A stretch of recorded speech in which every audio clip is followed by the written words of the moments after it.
우리에게 뻔한 것은 없어. 뻔한 것만 있지. 우리는 무한하게 확장해 나가며 모든 콘텐츠를 통합했지.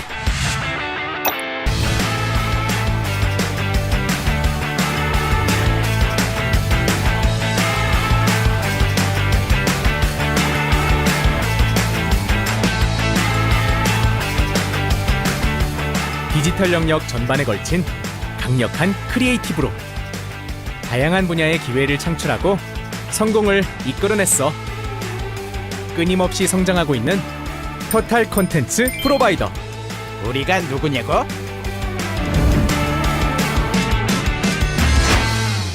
빅픽처 팀. 안녕하세요. 빅픽처 팀 대표를 맡고 있는 현우진입니다.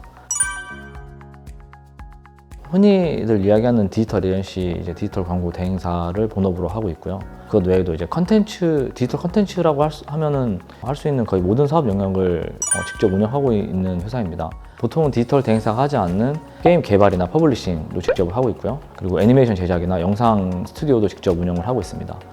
그리고 모든 팔로워들 합치면 한 2천만 명 정도 되는 이제 유튜브 채널이나 동영상 컨텐츠도 운영을 하고 있고요. 그리고 이제 이모티콘이나 웹툰 같은 것들을 출시하거나 연재를 하기도 하고요. 굿즈 같은 것들을 개발을 해서 파워스토어 같은 걸 열기도 하고요. 그래도 이제 가장 큰 영역은 역시나 이제 광고 대행을 하고 있는 영역인 것 같습니다. 다른 대행사들이랑 좀 다른 점이라고 할 수 있는 것은 요즘 거의 이제 기획 부티크 형태로 그 광고 대행 디지털 에이전시 사업의 좀 효율화를 위해서 많은 대행사들이 이제 제작 쪽 그 업무들은 이제 대행 외주를 많이 맡기고 이제 기획적 업무나 커뮤니케이션 업무에 집중을 하는 경향이 있는데 빅픽처 팀 같은 경우에는 대부분의 제작을 다 직접 내부에서 진행을 합니다.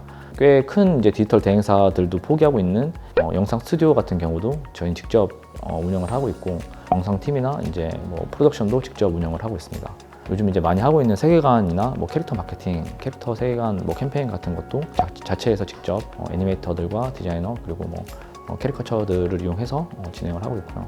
이런 이제 제작 쪽에 대한 전문성을 내재화하고 있는 에이전시라서 유독 다른 디지털 에이전시와 좀 행보가 다른 것 같습니다.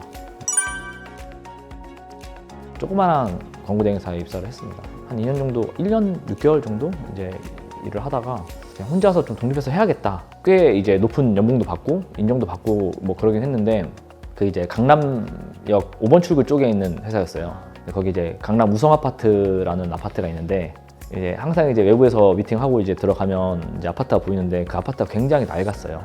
직장이랑 되게 가깝잖아요. 그래서 낡았으니까 저 정도는 내가 살 수 있지 않을까 이런 생각을 하고 이제 알아봤는데 그 당시에 한 7억, 8억 정도 했던 것 같아요. 그 돈을 숨만 쉬고 모아도 한 10년이 걸리는 거예요. 그 당시에 제가 이제 부동산 이런 거 전혀 몰라서 대출을 받고 이렇게 하면 살 수 있다라는 걸 알았어야 되는데 이제 그런 거 전혀 몰랐던 상태여가지고 그래서 직장 생활 아무리 잘해봐야 지금보다 연봉 올라갈 수도 없는데 저걸 못 사겠구나. 창업을 해야겠다. 그런 결심을 하고 창업을 하게 된 거예요. 물론 지금도 우성 아파트는 살지 못합니다. 못하지만 지금 너무 올라가지고 이제 못 사지만 그 당시 약간 그런 그래도 서울에 아파트 한 채가 있으면 그건 나름대로의 성공한 인생이지 않을까 해서 그래서 창업을 하게 됐는데 물론 이제 지금은 이제 그런 생각 안 하고 있죠. 지금은 이제 좀 더 다른 이제 꿈을 꾸고 있긴 한데 시작은 그렇게 하게 됐던 것 같습니다. 좀 독특하긴 한데 빙그레우스 캠페인을 저희가 이제 수주해서 운영을 하고 있습니다. 하고 있는데 이제 그 이전부터도 좀 독특한 시도를 많이 했어요. 예를 들면 빙그레우스 캐릭터를 버추얼 캐릭터로 만들어서 버추얼 이제 그 라이브를 한다던가 그걸 기반으로 한 컨텐츠를 제작해서 뿌린다던가 이런 것들을 좀 독특하게 많이 했던 것 같아요. 그게 또 반응이 좋았어서 이제 이후에 이제 후속적인 비딩에서도 저희가 수주를 했거든요. 저희가 이제 한 2, 3년 전에 했던 거긴 한데 그 카카오 엔터테인먼트에서 운영하는 카카오 페이지가 있잖아요. 그 이제 퍼포먼스 광고를 제가 대행을 했었었는데 모델 효과가 되게 비슷한 건데 저희가 가지고 있는 IP, 그러니까 짐승 친구들이라는 IP를 가지고 모델로 써서 이제 그 카카오 페이지 이제 그 퍼포먼스 광고를 드렸었는데 그 당시에 굉장히 높은 성과가 났었어요. 거의 단기적이긴 한데 거의 3배 이상 이제 좋은 성과가 났었거든요. 저희가 이 부분들이 저희 나름에서는 인사이트였어요. 굉장히. 그 당시에 짤투는 캐릭터나 IP나 세계관이 전혀 없었어요. 그러니까 IP화 할 수 있는 컨텐츠는 아니었어요. 그냥 작가만 있고 작가가 그냥 웃긴 이렇게 짤 같은 것들을 마지막 엔딩으로 삼고 그 앞에 내용을 좀 자기가 상상해서 재밌게 그린다. 이게 다였던 거였는데 그쵸, 그림체의 특성은 있었지만 캐릭터라든지 세계관이 잡혀있지 않은 거였는데 그럼 사업화를 할 수 없잖아요. 그래서 이제 동물이 나오는 짤툰 인기가 되게 많았었거든요. 그래서 동물들을 모아서 처음에는 이모티콘이라는 사업을 해보는 걸로 해서 만들었던 게 짐승 친구들이었어요. 아, 지금쯤이면은 애니메이션으로 넘어가도 괜찮을 것 같다 해서 이제 애니메이션 넘어간 게 국밥충이라는 걸로 시작했던 유튜브 채널이었고, 그게 좀 잘 돼서 여기까지 오게 된 것 같습니다. 뭔가 되게 전략적이지 않았어요. 그냥 이것저것 열심히 하다 보니까 남들이 잘 안 하는 것들, 마이너한 것들을 건드리는 게 쉽지가 않을 거예요. 근데 저는 잃을 게 없는 사람이죠, 사실은.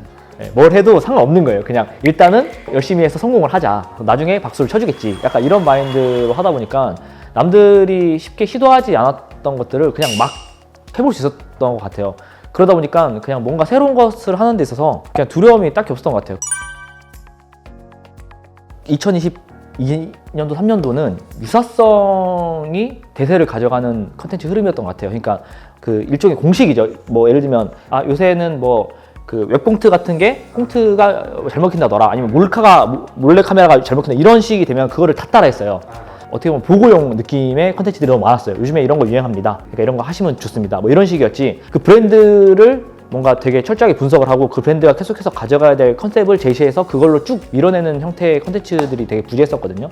꾸준하게 뭔가 하나의 컨셉을 밀어붙였던 컨텐츠들은 이제 지금에서야 빛을 발해서 이제 뭔가 제대로 된 주목을 받고 있고 확실한 자기들 입지를 구축을 하고 있거든요.